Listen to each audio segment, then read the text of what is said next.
ಸರ್ಕಾರ ಕಾರ್ಪೊರೇಟ್ ಸಂಸ್ಥೆಗಳಿಗೂ ತರತಗ್ಗ ಒಂದುಂಡು ಅಕ್ಲಿಗೆ ಬೋಡಾಯಿನಂಚ ಕಾನೂನು ಬದಲಾಪಣೆಂದು ಭಾರತ ಕಮ್ಯುನಿಸ್ಟ್ ಪಕ್ಷದ ಎಐಟಿಯುಸಿ ಸಂಘ ದೂರ್ದುಂಡು.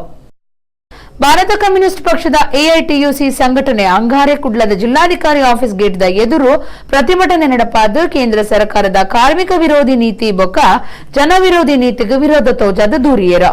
ಕೇಂದ್ರ ಸರ್ಕಾರ ಕಾರ್ಪೊರೇಟ್ ಸಂಸ್ಥೆಗಳಿಗೆ ಪೂರಾ ತರೆ ಬಗ್ಗಾದಂಡು ಅಕ್ಲಿಗೆ ಬೋಡಾಯಿನಂಚ ಕಾನೂನು ಬದಲಾಪುಂಡು ಕಾರ್ಮಿಕರನ್ನ ಜನಕ್ಲಿನ ಎಡ್ಡೆಪ್ಪುಗಾದು ಎಐಟಿಯುಸಿ ಹೋರಾಟ ಮಲ್ತದು ಅವೇತೋ ಕಾನೂನು ಜಾರಿಯಾದಿತ್ತಂಡು ಅವಿನ ಮಾತ ನಾಶ ಮಲ್ತದು ನರೇಂದ್ರ ಮೋದಿ ಸರ್ಕಾರ ರಾಷ್ಟ್ರೀಯವಾದ ಬೇತನೆ ಕಾನೂನು ಮಲ್ಪನೆಗೆ ವಿರೋಧ ಮಲ್ಪ ಅಂದು ಎಐಟಿಯುಸಿ ನಾಯಕರು ಪಂಡಿರ.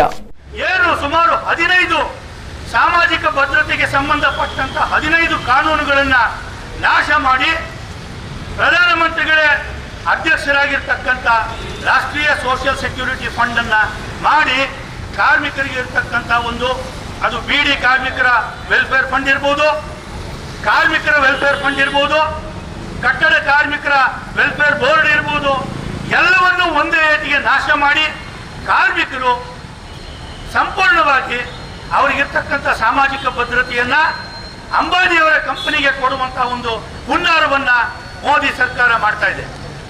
ಈ ಕಾನೂನು ಏನಾದರೂ ಸಾಮಾಜಿಕ ಭದ್ರತೆಯ ಕೋಡ್ ಜಾರಿ ಆದದ್ದೇ ಆದರೆ ಈ ದೇಶದ ಸುಮಾರು 20 ಕೋಟಿ ಕಾರ್ಮಿಕರು ಮತ್ತು ಅವರ ಕುಟುಂಬ ಸಾಮಾಜಿಕ ಭದ್ರತೆಯಿಂದ ವಂಚಿತರಾಗಿ ಅಂಬಾನಿಯ ಇನ್ಶೂರೆನ್ಸ್ ಕಂಪನಿಯ ಮುಂದೆ ಭಿಕ್ಷೆ ಬೇಡುವಂತ ಪರಿಸ್ಥಿತಿ ಬರುತ್ತೆ.